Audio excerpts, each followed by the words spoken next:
సంక్రాంతికి పూర్తవ్వాల్సింది శివరాత్రికి పూర్తయిపోయిందండి. ఈ ముగ్గులన్నీ నేనే వేసాను. వీడియోలకైతే వచ్చేద్దామా? హాయ్ అండి, నేను మీ పక్క పల్లెటూరు రమాదేవిని. ఎలా ఉన్నారు? బాగున్నారా? మీరందరూ బాగుండాలని కోరుకుంటున్నాను. నేను చాలా బాగున్నా. ఈ వీడియో వచ్చేసి సంక్రాంతికి ముగ్గులైతే ఈ రంగంతా వేసేసి సంక్రాంతికి ముగ్గులు వేద్దాం అనుకున్నాను, కానీ అస్సలు కుదరలేదండి. ఆ కలర్ వేయటం కుదరలేదు, ముగ్గులు వేయటం కూడా కుదరలేదు. సంక్రాంతికి పూర్తి చేద్దామని టార్గెట్ పెట్టుకున్నా, అస్సలు కుదరలేదు. ఇక తర్వాత సంక్రాంతి వెళ్ళిపోయినాక స్టార్ట్ చేసాము. ఇప్పుడు కలర్ల గురించి, ఈ ముగ్గుల గురించి నేను తర్వాత మాట్లాడతా. ఎందుకంటే ఇప్పుడు కలర్ మనం ముగ్గులదైతే వచ్చింది కదా, అప్పుడైతే మాట్లాడతా. ఇప్పుడైతే నేను సొరకాయ వండుతున్నానండి, సొరకాయ కర్రీ. అయితే సొరకాయ పాలు పోసి వండుకుంటే కమ్మగా ఉంటుంది. కూర అయితే చాలా బాగుంటుంది. అయితే పొట్లకాయ ఒకటి, బీరకాయ ఒకటి, సొరకాయలో నేనైతే పాలు పోసి వండుతాను. మనం ఈ పాలు పోసి వండుకున్నప్పుడు అండి, కూరలో ఎక్కువ తినేవాళ్ళు ఉంటారు కదా, కూరలో ఎక్కువ తినేవాళ్ళు అంటే కారం ఎక్కువ తినేవాళ్ళు ఉంటారు కదా. ఎక్కువ తినేవాళ్ళు ఉన్నప్పుడు మనం పాలు పోసి వండుకునేటప్పుడు చాలా తక్కువ వేసుకోవాలి కారం.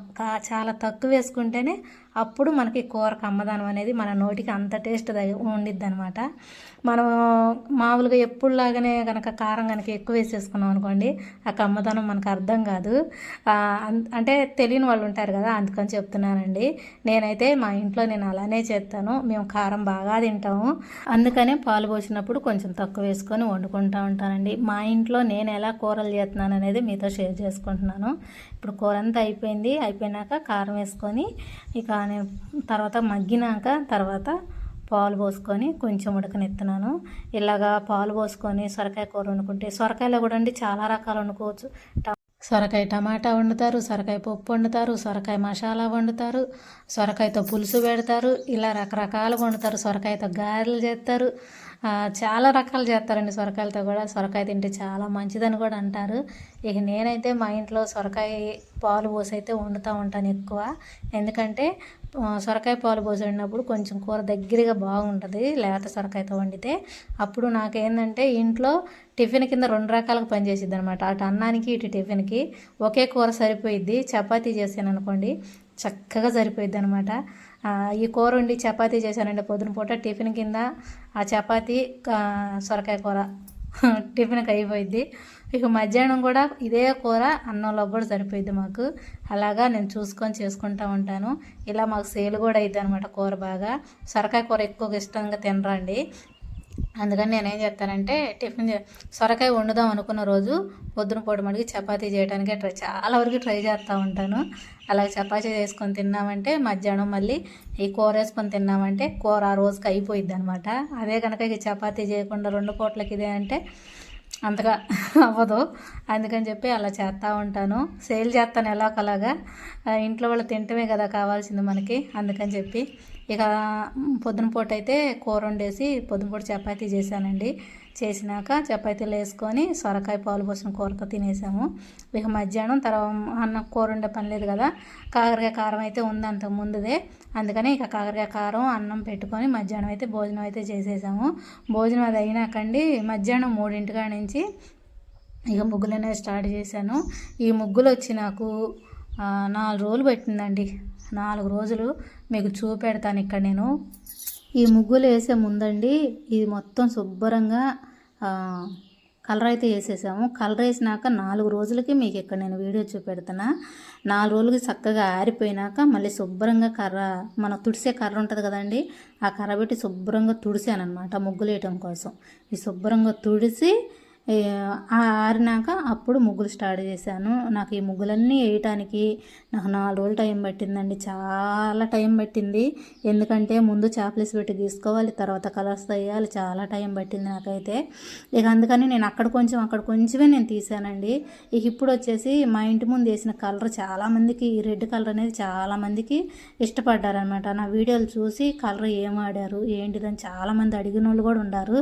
వాళ్ళందరికి కూడా నేను చెప్పానండి. అలాగే ఇక్కడ కూడా నేను మీకు ఈ కలర్ పెయింట్, మేము ఇక్కడ కలర్ ఏ పెయింట్ వేసాము ఏంటిది అనేది కూడా మీకు ఇక్కడ కలర్ పెయింట్ డబ్బా అనేది ఇక్కడ మీకు చూపెడతాను, చూద్దరు. కానీ ఎందుకంటే మీకు డౌట్ రావచ్చు, మళ్ళీ అడగవచ్చు.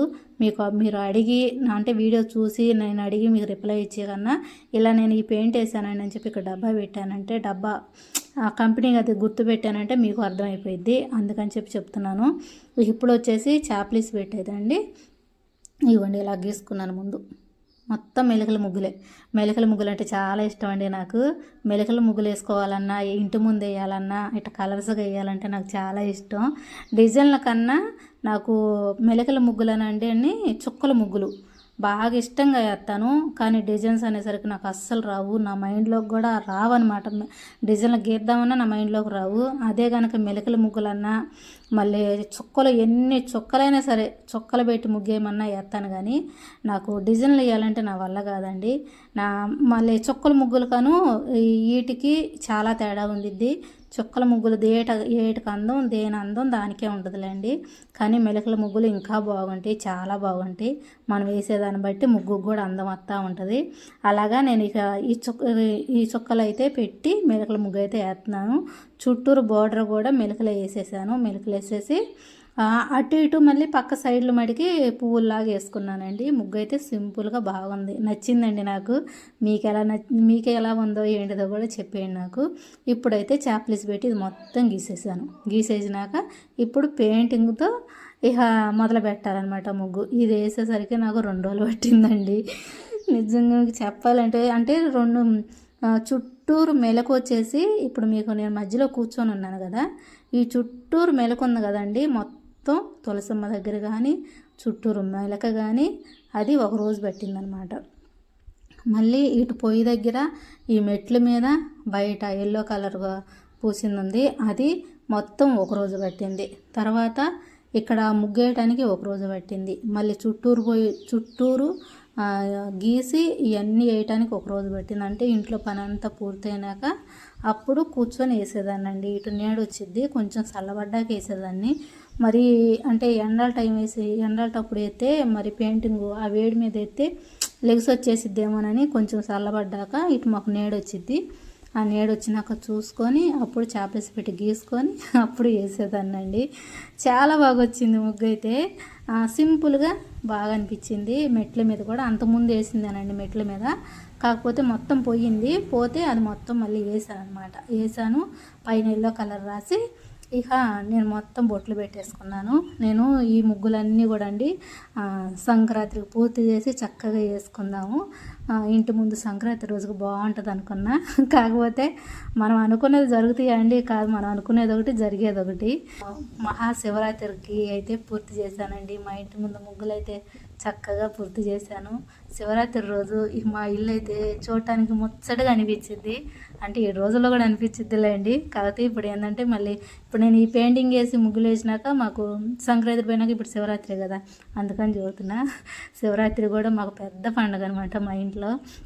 మేము ఇల్లు కట్టి ఈ కలర్స్ అన్నీ వేసినాక పెయింటింగ్ వాళ్ళ చేతే కింద కూడా ఒక పెద్ద ముగ్గు అయితే డిజైన్ ముగ్గు అయితే వేయించుకున్నామండి. ఆ ముగ్గు అంతా పోయింది, కలర్ కూడా పోయింది, అంతా తెల్లగా వచ్చేసింది అనమాట కలరు.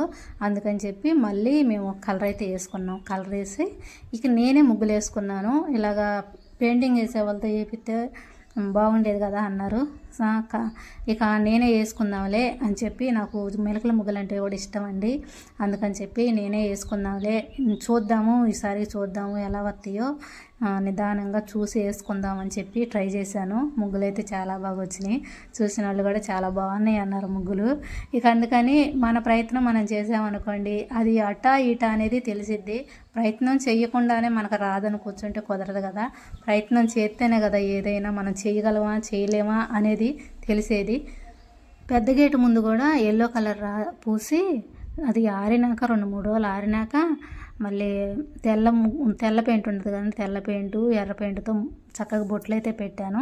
మీకు చూపెడతాను, చూసి ఎలా ఉందో చెప్పండి. పెద్ద గేటు చిన్న గేటు 2 ఉన్నాయి కదండి. పెద్ద గేటుకి వెళ్ళి అయితే ఇట్లా ఎల్లో కలర్ రాసి బొట్లు అయితే పెట్టుకున్నాను. మేము ఇల్లు కట్టుకున్నప్పుడు కూడా పెయింటింగ్ వేయించుకున్నాక నేను పెద్ద గేటు కాడ ఇలానే రాశానండి. రాసి ఇలా పెద్ద పెద్ద బొట్లు అయితే పెట్టుకున్నాను. పెద్ద గేటు కదా నాకు బాగుంది అనిపించింది. అందుకని ఇప్పుడు కూడా అలానే వైట్ కలర్ వైట్ కలర్ బొట్లను రెడ్ కలర్ బొట్లు అయితే పెట్టేసుకున్నాను. పైనేమో ఒక మెలికలాగా వైట్ కలర్తో ముగ్గు అయితే వేసాను. బాగా అనిపించింది. కింద ర్యాంప్ ఒక మటుకి మేము కలర్ అయితే ఏం వేయలేదు, లోపల వరకే కలర్ వేసి ముగ్గులు అయితే వేసుకున్నానండి. ఇదండి నేను మీకు చెప్పాలనుకుంటుంది. మా ఇంట్లో నేను ముగ్గులైతే ఇలా వేసుకున్నాను. సంక్రాంతికి పూర్తి చేయాల్సింది శివరాత్రికి పూర్తి చేశాను. మొత్తం అయితే వీడియోలో చూపెడతానండి. శివరాత్రికి చూపెడతాను అనుకుంటున్నాను. వీడియోలో ఆ బ్లాగ్లో అయితే చూపెడతానండి. వీడియో నచ్చిందో లేదో లైక్ అయితే చేయండి ప్లీజ్ అండి.